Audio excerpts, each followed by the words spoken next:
Welcome to Creating Connections for Event Pros podcast. I am Gittimer Certified Advisor Mitch Taylor. I'm Certified Personality Trainer Vicki Musney. And today we get to talk to the master of I Do. And that is Brian Kelm. Brian Kelm has a very interesting story to share about always being prepared. That was nice and easy. What are you talking about? This also speaks to a much bigger issue. Providing personal solutions through understanding people. This is the Creating Connections podcast with Gittimer Certified Advisor Mitch Taylor and Certified Personality Trainer Vicki Musney. So welcome to Creating Connections podcast, episode number 93. Holy cow, can you believe? Nope. We're almost there. Yeah. So today we are talking to our good friend, Brian Kelm. Brian is someone that I have had a chance to know and get to know over the years. And I love, Brian, I love your dedication to mastery. Well, that's a good word. I was going to say excellence.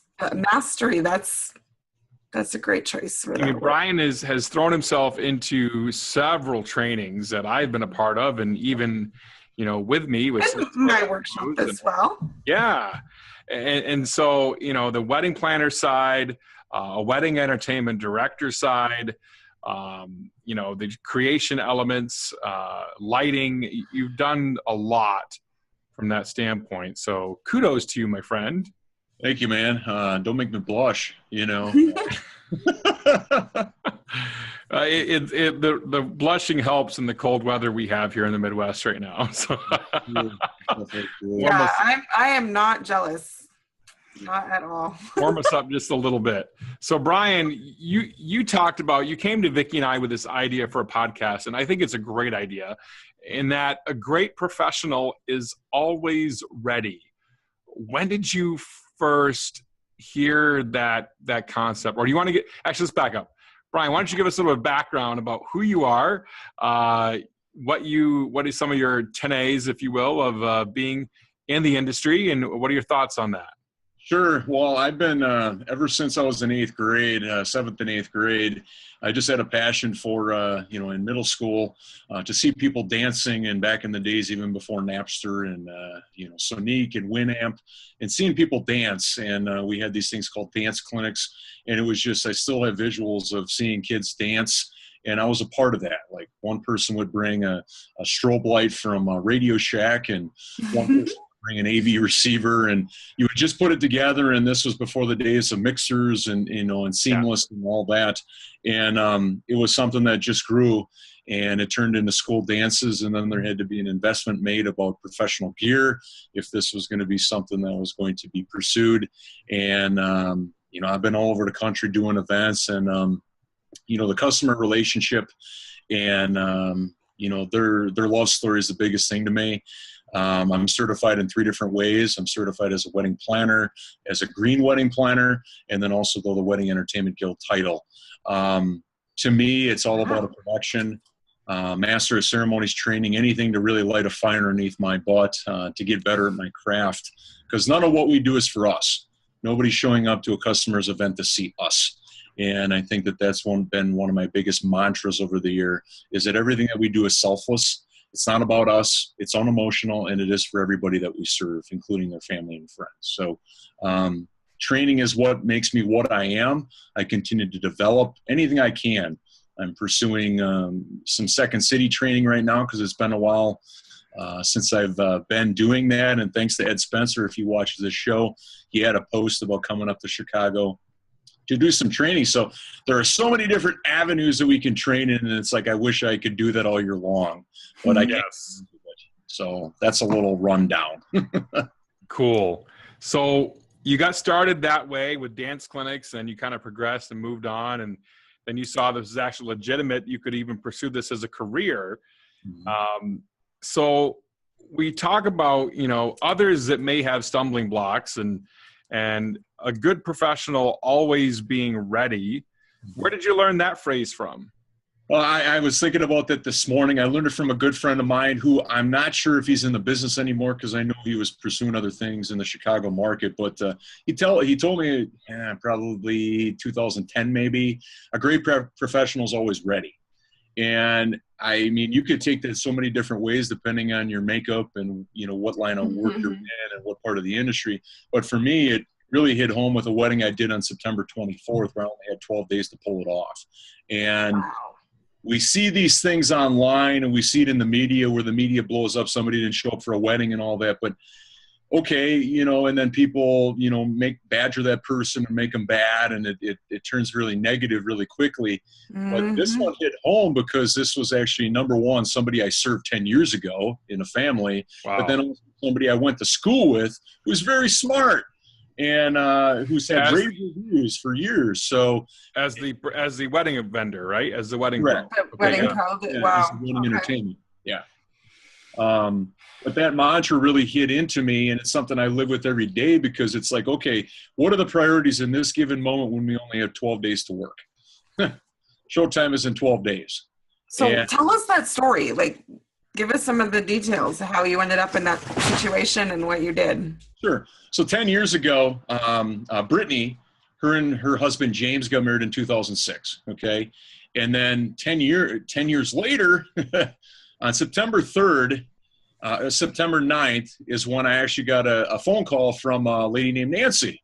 And she's like, I wasn't able to attend to it because I was volunteering. But she's like, Brian, she goes, this is Nancy. I don't know if you remember me, but you did my daughter's wedding 10 years ago. And my son is getting married in 2 weeks, and our entertainment is nowhere to be found. And so I immediately got into action. We got in touch. We had a thorough discussion. That night I talked to Tracy, who was the bride.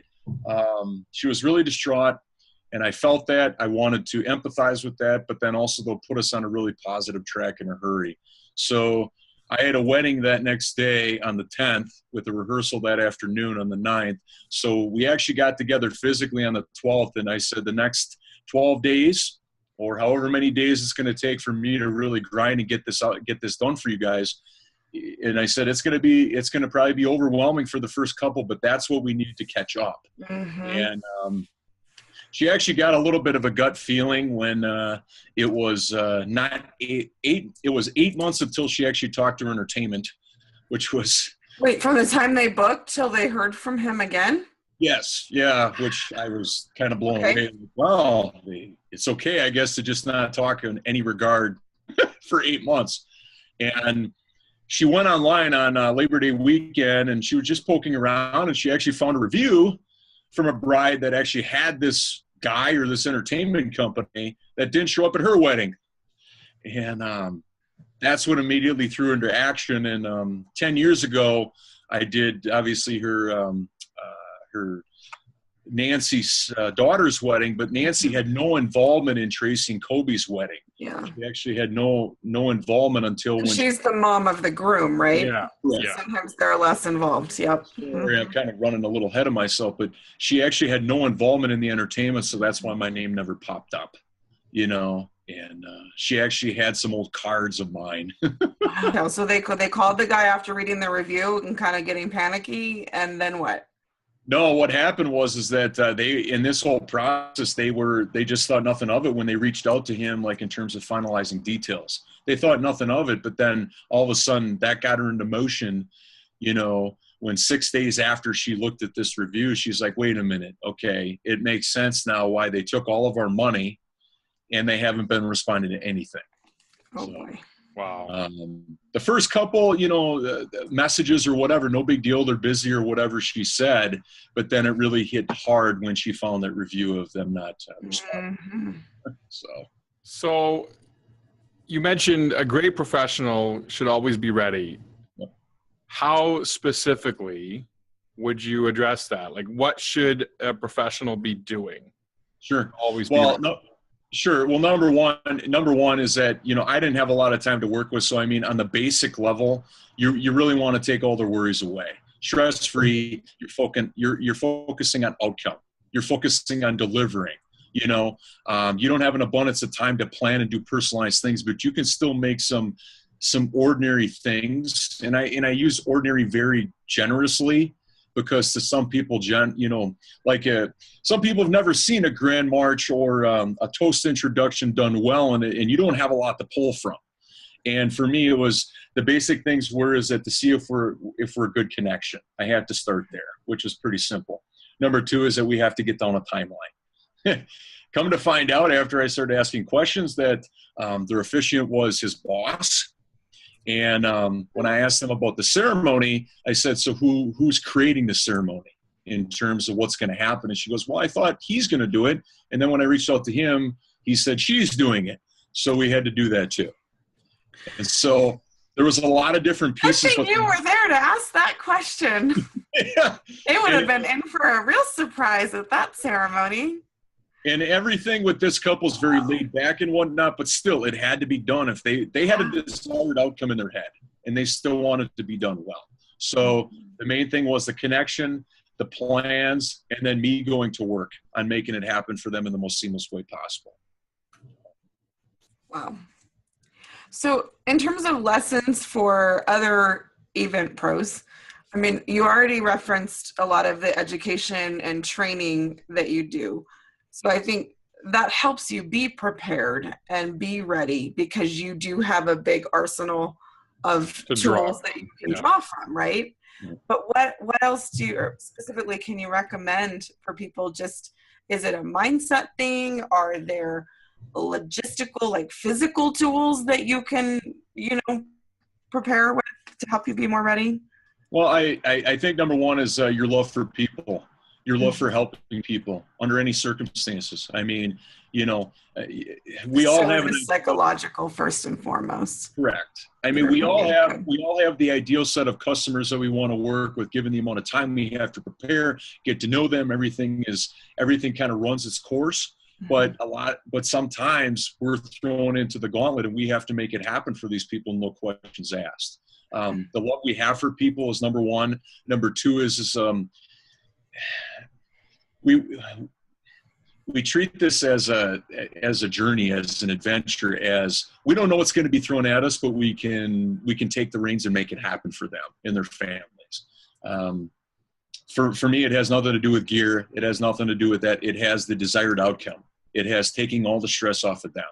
And for me, I think by being a student of people and by being in this business for so long and have done so much and all of that you just have to have a craving for it. You have to have a passion for making people's dreams come true and taking care of all their worries and getting rid of all that. But that starts from loving people, not all of the negativity, not the, and all the blame and excuses that could go along with it. Somebody else should have done this. Correct. Or I wish I would have more time for this, or they're not giving me the information I need or whatever. It's like, throw all that out, because you can make it dynamic just based upon how you write it, the training, and how you deliver it. Because let's just be honest, is that I think that the more training we take on, the more we want to make it personalized and extraordinary and all that, which is great. But then we also have to go back to 101, where it's like, okay, I just know the person's name and that they're their best friend. And if you have a great performance, you can deliver just those words perfectly. Mm-hmm. And audiences all over the place may have never witnessed that kind of introduction, even if you have very little to work with. I think it comes down to the connection you have with that client and make sure it's a right fit. And then preparing is, researching them in advance and see if it might even be possibly a right fit. And as I told someone just the other day, being open and just, is this even a right fit? But, from a standpoint of, hey, let's sit down and chat. And at the very worst, you'll leave here with more information to be able to make a better informed decision than you were before. Yeah. That's all. And no expectation out of it. Nothing, I got to be sold today or they got to buy today. No. This whole wedding experience and whatnot was it threw me into the driver's seat to be like, I got to come through for these people. I got to take all my resources, all my training, everything like that, and I got to come through for these people. I'm not going to second guess myself. I'm just going to deliver. I'm going to be present, and I'm going to make it happen for them. And that's what happened. Awesome. And then the plot thickened, obviously, by finding out after somebody posted on my Facebook page that it's like, hey, did we know this person from college? Ouch. That's when the plot thickened. So, Yeah. Ouch. Well, Brian, you are a consummate professional, and thank you for being on the podcast today. my pleasure. I love you guys. Greatly Thanks appreciate it. for And sharing your story. yeah, and that's the thing. You got to be there for people. And, you know, if we have any people out there watching and you're looking to hire, you know, as someone, whether it be, you know, entertainment, whether it be a plumber, whether it be whatever, you want to go with the people that invest in themselves to be the best. Mm-hmm. And, you know, that's a crucial thing. Yeah, you can get someone down the street to do it for half cost, but when it's really important to you, Yeah. you're going to make that investment and go with a pro who's been doing it for years. So I'm glad you're able to be there for them, Brian. That's an awesome story. And like you said, you know, about the whole negative thing. Yeah, you can sit here and bash the guy, but who knows? Life happens to people. Correct. It doesn't make it right. I mean, No. until we're in that moment of life or where it looks dark or whatever, we have no bearing on any. We can make excuses much more or blame or whatever because it brings down the industry. But what he did was wrong. I'll give that. Absolutely. But I know this guy and until we're in a dark place in life, wherever that may be, and if we ever have that happen, we can't connect. We can't relate. And that's the missing piece in this thing. And I had a friend ground me in not making him look bad or whatever, even though that what he did was just wrong. You know, that who knows what happened here. No, but you took what you could bring to the situation, which was actually providing a real solution. Mm-hmm. And that's where you put your energy. And I think that's a lot more productive way to handle something like that. Yeah. So, and plus, this kind of experience excites me because it's like, okay, if we can pull off a wedding, to success and in a great way in that short period of time, there should be no question that we can do it given months of time. Absolutely. We get relaxed in our routine, our talents. We may not review the old script a little bit or do some rehearsing or whatever. And it's like, man, that situation jacked me up because it's like, wow, I want to help. Yep. Very cool. So thank you for being on the podcast today, Brian. You're master of I do. I love your signature on your voicemail there. Greatly. That's from our favorite friend, Mr. Jeffrey Gittimer. Absolutely. Yes. Brian and I are both huge Gittimer fanboys too. So I am well aware. And speaking of Gittimer, you're going to see him coming up at Mobile Beat Las Vegas. It's going to be an amazing experience. Jeffrey has a keynote coming up on the Tuesday of the show. I do believe Vicki and I are speaking just before Jeffrey. And then we have a private seminar in the afternoon with Jeffrey as well. And then we're going to dive deep with deep dive sales workshop that Vicki and I are producing coming up. That same Thursday. Yeah, on Thursday following that. So join us for that as well. Check us out at creatingconnections.biz. We are creating connections for event pros, providing personal solutions through understanding people better. Thanks for joining us. Have a great week. Thanks, Brian. My pleasure. Bye. Bye. Thank you for listening to the Creating Connections podcast with Gittimer Certified Advisor Mitch Taylor and Certified Personality Trainer Vicki Musni. For more information on providing personal solutions through understanding people better, visit creatingconnections.biz.